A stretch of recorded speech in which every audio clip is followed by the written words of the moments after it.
वो बुलंदियां भी किस काम की, इंसान चढ़े और इंसानियत उतर जाए।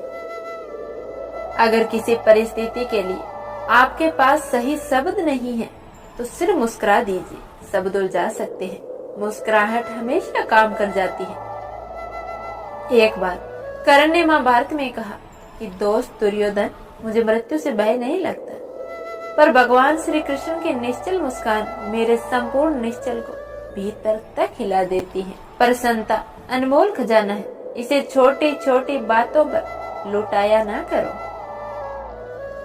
अपनी जिंदगी को ऐसे जियो रब को पसंद आ जाओ। दुनिया वालों का क्या, उनकी तो पसंद हर रोज बदलती है। काम वही करना चाहिए जिससे करके पछताना ना पड़े और जिसके फल को प्रसन्न मन से भोगा जा सके। इंसानों के लिए उत्साह सबसे महत्वपूर्ण है। जिसमें उत्साह है वो बुढ़ापे में भी जवानों की तरह रहेगा, और जिसमें उत्साह नहीं उसका जीवन सदैव निरस्त होगा। चाहो और मिल जाए वो है किस्मत, चाहो पर इंतजार से मिले वो है समय, चाहो पर समझौते से मिले वो है जिंदगी, चाहो और इंतजार से मिले पर समझौते से नहीं वो है सफलता। नेतृत्व तो केवल दृष्टि प्रदान करती है, परंतु हम कहाँ कब क्या देखते हैं ये तो हमारे मन की भावना पर निर्भर करता है। एक बार एक शख्स ने एक बुजुर्ग आदमी से कहा, बाबा कुछ नसीहत दीजिए। तो उस बूढ़े आदमी ने बहुत ही अजीब सवाल किया। कहा, बेटा कभी बर्तन धोए हैं? तो उस शख्स ने हैरान होकर जवाब दिया, जी धोए हैं। तो उस बूढ़े आदमी ने पूछा, क्या सीख मिली बेटा? तो उस शख्स ने कहा, इसमें सीख वाली क्या बात है बाबा? तो उस बूढ़े आदमी ने मुस्कुराकर जवाब दिया, बेटा बर्तन को बाहर से कम और अंदर से ज्यादा धोना पड़ता है ना। हम भी शरीर को धोने में लगे हैं, पर मन को कब धोएंगे? फलसफा सीखना है जिंदगी का तो उन परिंदों से सीखो जो कचरे में पड़ा एक गेहूं का दाना भी ढूंढ लेते हैं। रब से सब्र की जगह सुकून मांगो, क्योंकि सब्र किसी चीज को खोने के बाद हासिल होता है, पर सुकून हासिल करने के लिए कुछ खोना नहीं पड़ता। इंसान पाने की तमन्ना में ना मिलने वाली चीजों के पीछे ऐसे दौड़ता है जैसे एक बच्चा तितली पकड़ने की ख्वाहिश में घर से दूर निकल जाता है। ना तितलियां मिलती है ना घर वापसी का रास्ता। जिस चीज को पाने की इच्छा हो उसे बांटने में लग जाओ, चाहे वो सुकून हो, प्यार हो या इज्जत हो। फिर देखना लौट कर आपके पास जरूर आएगी, कई गुना बेहतर आएगी। एक गांव में एक बहुत ही गरीब औरत रहती थी। पति का देहांत हो चुका था, छोटे छोटे बच्चे थे। उसके पास कुछ बीघा जमीन थी, उसमें वो सब्जी और फल उगाया करती। उसका एक बेटा उसे बेचने के लिए शहर जाया करता। इस तरह वो अपने बच्चों का पेट पाला करती। एक दिन उसका बड़ा बेटा बीमार हो गया और वो सब्जी और फल बेचने भी नहीं जा सका। तो वो औरत सब्जी और फल के आधे आधे किलो के पैकेट बनाकर शहर की तरफ बेचने चल पड़ी और रोज वाली दुकान पर पहुंच गई।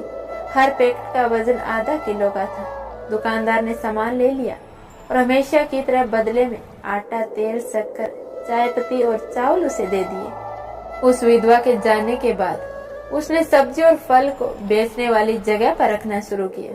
रखते रखते उसे विचार आया, क्यों न इन सब का वजन करके देखूं।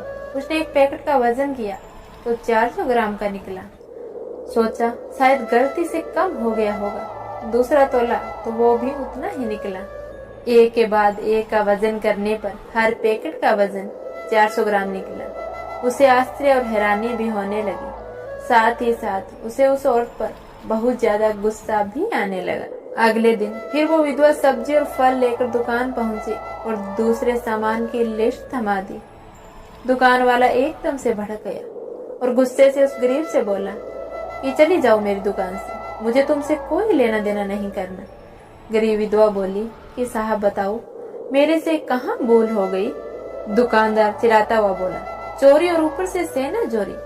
हमेशा 500 ग्राम की जगह 400 ग्राम का पैकेट पकड़ा देती हो और ऐसा करते हुए तुम्हें जरा भी शर्म नहीं आई। उस विधवा ने हाथ जोड़कर बहुत ही शांत आवाज में जवाब दिया कि मालिक हम तो बहुत गरीब हैं, हमारी कहाँ हैसियत है माप तोल की मशीन खरीदने की।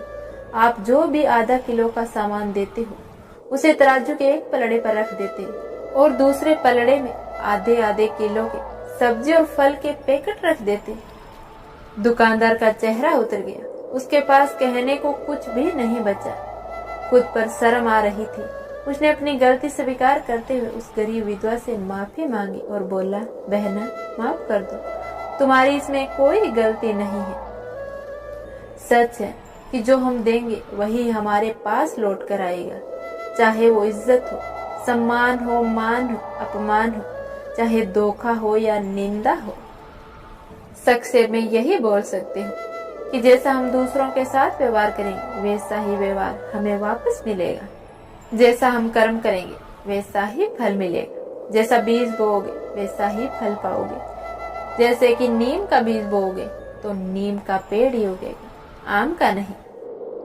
इसीलिए हमें कभी दूसरों के साथ छल कपट, बेइज्जती, निंदा, अपमान या द्वेष नहीं करना चाहिए। योग करे ना करे पर जरूरत पड़ने पर एक दूसरे का हमें सहयोग जरूर करना चाहिए। दोस्तों, हंसते रहिए, मुस्कुराते रहिए और इस फूल से चेहरे को कभी निराश मत होने देना। अपना ख्याल रखिएगा। मिलते हैं अगले वीडियो में, तब तक के लिए धन्यवाद।